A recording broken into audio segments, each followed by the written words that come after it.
उत्तराखंड में हुए 2 दिन के ग्लोबल इन्वेस्टर समिट का समापन हो चुका है। जहां इस समिट का उद्घाटन प्रधानमंत्री नरेंद्र मोदी ने किया था, तो वहीं इसका समापन गृह मंत्री अमित शाह ने किया। इन्वेस्टर समिट के इस दूसरे संस्करण में राज्य सरकार ने पिछले इन्वेस्टर समिट के मुकाबले दुगने से भी ज्यादा निवेश हासिल किया है। समिट के समापन समारोह में केंद्रीय गृह मंत्री अमित शाह ने कहा कि इस बार 2 लाख करोड़ रुपए के समझौते का लक्ष्य रखा गया था, जिसके जवाब में प्रदेश में 3.5 लाख करोड़ रुपए से अधिक के समझौते पर हस्ताक्षर हुए हैं। इन्वेस्टर समिट के दौरान इतने का निवेश आना काफी बड़ी गुड न्यूज है, लेकिन साथ ही ये भी जरूरी है कि ये पूरा निवेश जमीन पे भी उतरे। पिछले इन्वेस्टर समिट में भी इसी तरह भारी भरकम निवेश आया था, लेकिन अभी तक सरकार उस निवेश को पूरा बुना नहीं पाई है। आगे इस रिपोर्ट में हम आपको बता रहे हैं कि जो ये 3.5 लाख करोड़ का निवेश आया है, इससे क्या क्या बदलेगा। क्या इन्वेस्टर समिट में 3.5 लाख करोड़ के एमओयू यानी समझौते का ज्ञापन साइन होने का मतलब ये है कि अब उत्तराखंड की सूरत और सीरत दोनों ही बदल जाएंगी? और इस सवाल का सही जवाब देने के लिए हमारे पास 2018 के इन्वेस्टर समिट का उदाहरण है। तो इस रिपोर्ट में ना हम सिर्फ आपको इस बार के इन्वेस्टर समिट में क्या मिला और कितना मिलेगा पर बात करेंगे, बल्कि ये भी देखेंगे कि पिछले इन्वेस्टर समिट से हम अब तक कितना हासिल कर पाए हैं। आखिर पिछला निवेश कितना वो जमीन पर उतर पाया है। तो विश्लेषण की शुरुआत करते हैं और सबसे पहले जानते हैं कि इस बार के इन्वेस्टर समिट पर क्या क्या हुआ। पहले दिन प्रधानमंत्री नरेंद्र मोदी ने ग्लोबल इन्वेस्टर समिट का उद्घाटन किया। इस दौरान उन्होंने देश के अमीर लोगों को वेड इन इंडिया का संदेश दिया। वेड इन इंडिया के बहाने उन्होंने उत्तराखंड में डेस्टिनेशन वेडिंग करने के लिए सबको प्रोत्साहित किया। ये हमारे सारे धन्ना सेठ आजकल फैशन हो गई है। यहां कई लोग बैठे होंगे, अब नीचे देखते होंगे।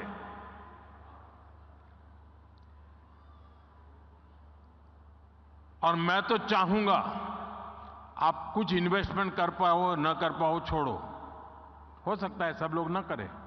कम से कम आने वाले 5 साल में आपके परिवार की एक डेस्टिनेशन शादी उत्तराखंड में करिए।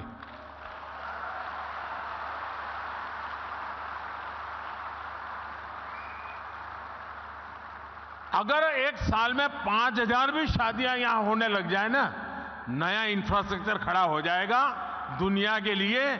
ये बहुत बड़ा वेडिंग डेस्टिनेशन बन जाएगा। वैसे पहले दिन क्या क्या हुआ, इसकी पूरी जानकारी हमने आपको इस रिपोर्ट में दी है, आप इसे देख सकते हैं। वहीं दूसरे दिन की बात करें तो केंद्रीय गृह मंत्री अमित शाह ने ग्लोबल इन्वेस्टर समिट के समापन समारोह में हिस्सा लिया। इस दौरान उन्होंने कहा कि ये न सिर्फ डेस्टिनेशन उत्तराखंड का उत्सव है, बल्कि कई नई चीजों की शुरुआत भी है। उन्होंने इन्वेस्टर समिट में उपेक्षा से ज्यादा निवेश आने पर मुख्यमंत्री पुष्कर सिंह धामी को बधाई दी। उन्होंने कहा कि ये नए उत्तराखंड की अनंत संभावनाओं को तलाशने की शुरुआत है।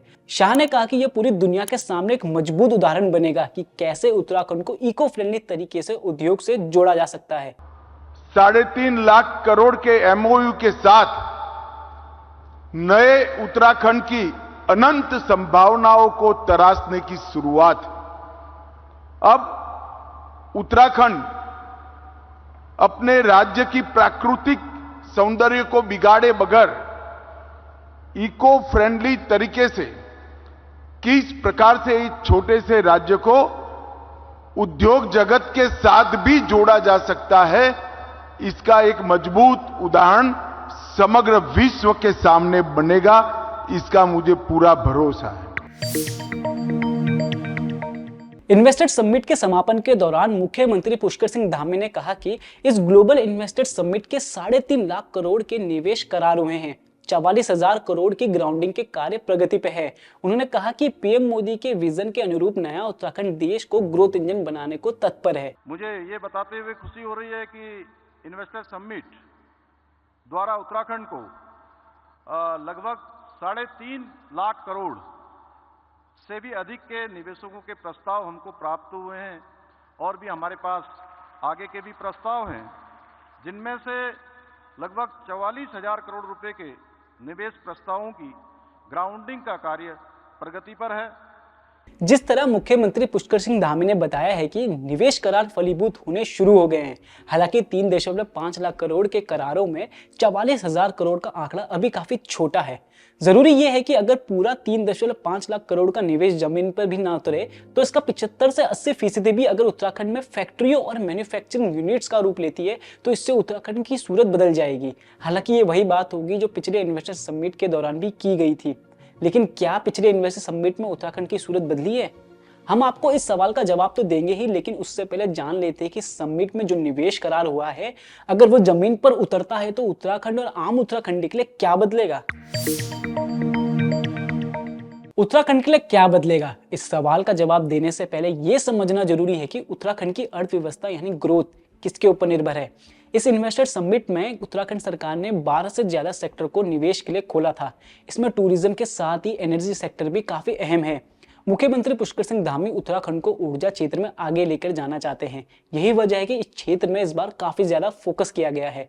ये इन्वेस्टर समिट राज्य के कर्ज के बोझ को भी कम कर सकता है। सरकार को अगर प्रभावी और असरदार सेक्टर्स में निवेश ज्यादा मिलता है तो इससे राज्य की जीडीपी की रफ्तार भी बढ़ेगी। इससे इकोनॉमी मजबूत होगी और कर्ज का बोझ भी कम होगा। आपको ये बता दें कि विधानसभा में सरकार की तरफ से जो वार्षिक वित्तीय विवरण रखा गया, उसके मुताबिक 31 मार्च 2024 तक राज्य में कर्ज का कुल बोझ 77,000 करोड़ के करीब पहुंच जाएगा। मौजूदा स्थिति देखें तो इसका आंकड़ा 68,844 करोड़ हो चुका है। ऐसे में अगर हमें ये बोझ कम करना है तो इसके लिए जरूरी है कि जितने एमओयू पर साइन हुए हैं वो जमीन पर भी उतारे जाएं। एमओयू अगर जमीन पर निवेश के तौर पर उतरते हैं तो इससे न सिर्फ कारोबार बल्कि रोजगार के मौके भी बढ़ेंगे। जब भी राज्य में नया निवेश आता है तो फैक्ट्रियां लगती है, प्रोडक्शन, मैन्युफैक्चरिंग समेत कई तरह के काम शुरू होते हैं। इन कामों की पूर्ति के लिए नौकरी के मौके भी निकलते हैं और लोगों को रोजगार मिलता है। अब निवेश बढ़ेगा तो उम्मीद है रोजगार की स्थिति और भी बेहतर होगी। उत्तराखंड में नए रोजगार के मौके बढ़ेंगे। हालांकि इसके लिए वही शर्त लागू होती है कि जो एमओयू साइन हो वो लागू भी हो जाए। अब बात करते हैं 2018 में हुए इन्वेस्टर समिट की। 2018 में हुए ग्लोबल इन्वेस्टर समिट में कुल 1,20,000 करोड़ का निवेश आया था। इस दौरान कुल 601 निवेश प्रस्तावों के एमओयू पर हस्ताक्षर हुए थे। इस निवेश से प्रदेश में 3.50 लाख लोगों को सीधा रोजगार मिलने की संभावना जताई गई। लेकिन बात करें इस पूरे निवेश को बुनाने की तो सितंबर 2022 तक महज 35,000 करोड़ का निवेश ये राज्य में हो पाया। खुद राज्य सरकार ने ये डेटा पेश किया है।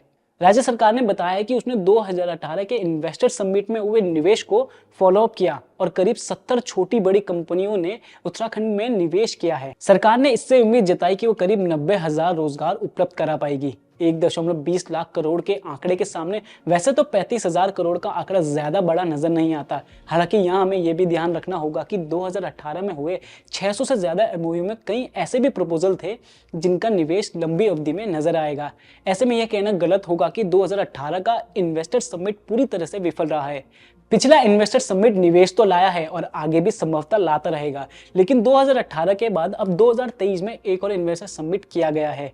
यहाँ पर एक सवाल जरूर बनता है कि क्या सरकार को पहले 2018 के निवेश प्रस्तावों को बुनाने पर फोकस नहीं करना चाहिए था। ये सवाल इसलिए क्योंकि इन्वेस्टर समिट में जो प्रस्ताव सरकार को मिलते हैं वह सरकारी विभाग की तरफ से फॉलोअप करने जरूरी होते हैं।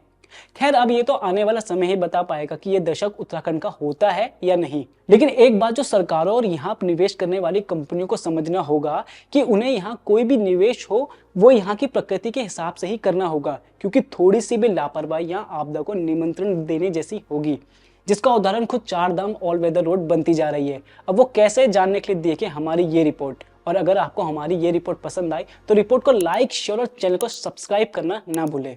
धन्यवाद।